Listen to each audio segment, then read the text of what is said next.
All right. I'm painting a house, and God is good. God is good. God put before me into my path an opportunity to teach a little bit of Drywall 101.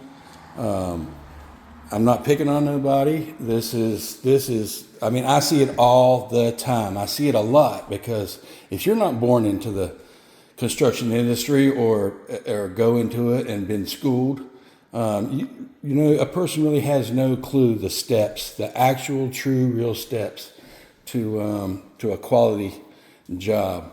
So I'm not picking on nobody, so this is just an opportunity that, like I said, you know, I've seen this, I see this almost everywhere I go. I mean, literally everywhere I go. I see issues, and what we're talking about today is there's 48, 50 something, 40. I think there was 48 whenever I counted them just for fun. Drywall spots that have been repaired in this one before me, and there's 3 times that many that I'm going to fix because I see things that they don't. But everything they did truly is, like I said, it's a blessing. I get to make a video and help people, but everything they did, I've got to undo, and I mean undo 100%. So let's start right. What do I start with? All right, let's start with the knocking them in. So as you can see, they went over all these nails where they had pictures hanging and whatnot, and there's several, and just in this section there's several there, and over here and here. So let's start right here. Let me grab my sponge, and once I sand these and I paint, then it's going to end up with something like that. That is an old spot that's already been painted. This was, you know, you come in the door and literally you see it. You got to understand that a good paint job, the walls are sanded 2 times. So I sand the walls. All the walls get sanded, which I use the vacuum sander. So I sand the walls. Then I do 1 coat of paint. Then I sand the walls again. And then I put the 2nd coat of paint. And while I'm in between the 1st coat and the 2nd coat of paint is strained through a paint strainer, AKA, a lot of times I use pantyhose, to be honest. But so it doesn't take much of a something to, you might as well glue a kernel of corn to the wall and pretend it's not noticeable as that. And all these are going to be worse than that. So for me to get smooth, you see that spot right there, that big shiny spot? That's sticking out like a great big, it's sticking out. Right there's another one that's sanded. And that one. And this one, daggone it, I sanded it off where I got to show you. I'll show you on the wall behind me. This is a one-way hole with a fisheye. So, a one-way hole is when you can tell that the mud, if you're filling a hole and you go only one way, right, here's another one. So whenever you pull mud into a bigger hole, you can't just go down because then that doesn't fill the top of it. You have to take mud up, then down. Now you have filled the hole. But that right there is a one-way hole. By the time I sand it out, there's nothing there. There's nothing left in the hole. This one right here, oh yeah, you can see it. See how it's already cracked? That's a one-way hole. It's so I got to come around with my drill on these bigger holes and literally drill those completely back out because I need my mud to go into the hole and out the back in order to fill. These holes on this side, this was done about 30 hours ago, I think. And as you can see, I dug it all out of that one. But this one right here, if you can see how it's still shrinking. So if I was to put another coat of mud on that and paint today, tomorrow or the day after, there'd be a hole there again. I'd have to be doing it again. So, and look at all that extra mud that I need to get off of there. So you cannot, back over here, so you cannot fill a bump. You can't fill a bump. A hump or a bump can't be fixed. That's the reason why they put that metal on the end of a good knife. It's not for decoration, it's to make it a tool. Every one of those spots, like that one, needs to be turned into a dent. You can only fix dents, you can't fix humps. This one right here, I've got to drill it out to make sure everything comes out of it. But it has to be a hump. It has to be knocked in. That right there is the kind of thing that gets sanded off. You know, this, there.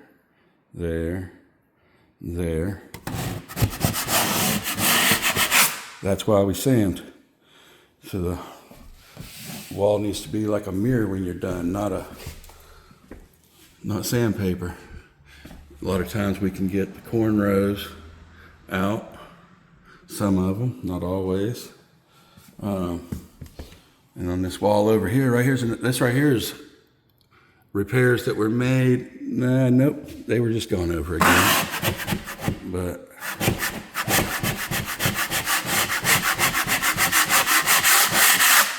there's a hole in that one. One way. Anytime you're doing mud, two ways. That's the reason why a lot of times you'll see the seam where they pull up, and then they'll pull back down on nail pops, on nails and stuff. So, so I got to drill. I got to get all this material out. So I'll use 20-minute mud or 5-minute mud so that I can show you what's going on. Man, here there's other things so these were mirror mounts that were taken out. Obviously a mirror mount makes a pretty big hole. And you can see this one, hopefully you can see it. Yeah, you can see it moving.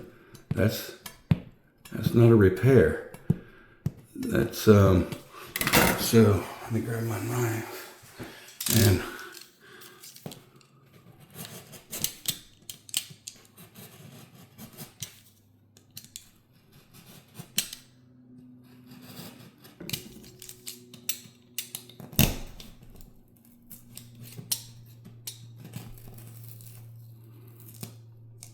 see all this broken paper, see how that paper was already broken. And the spot, it's not hooked to nothing. Yeah, wrong kind of mud.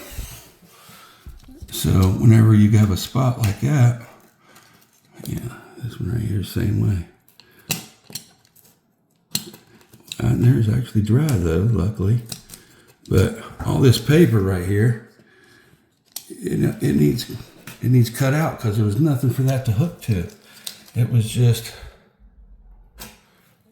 hooked to flapping paper. That's like putting, yeah. Now it's going. No, it's better. Now when you use mud, but you still have to go both ways. You got to go both ways so it rolls it up and squishes it out the back. Now the good thing is I use 25 and speed mud, and instead of shrinking when it dries, this right here went in the hole. This right here went in the hole, and then when it dried, it's a dirty little hole in there, and as you can see, it's nowhere near big enough because it dried. Speed mud swells. Speed mud is made to, once it goes in, then it swells up on itself instead of shrinks, and it pops itself plumb out the hole again. But yeah, so every one of these has to be drilled and cut out. These over here, you can see that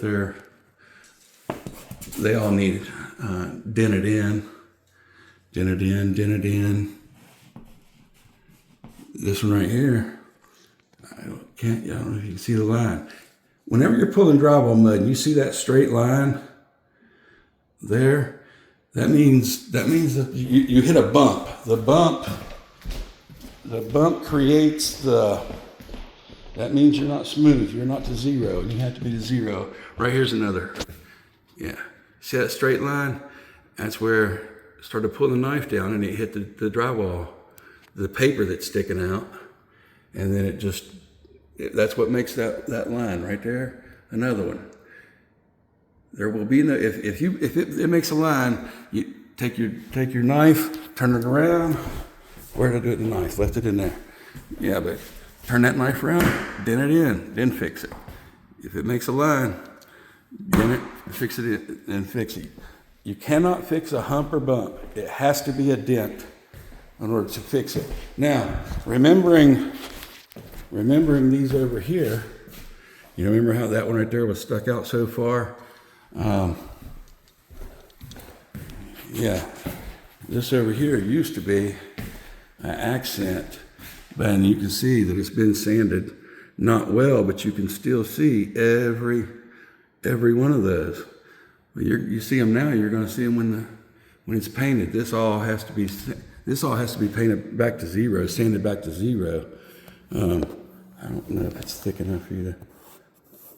I mean, there's clearly a bump right there, and you can already see it. So all the work that went into this was for nothing.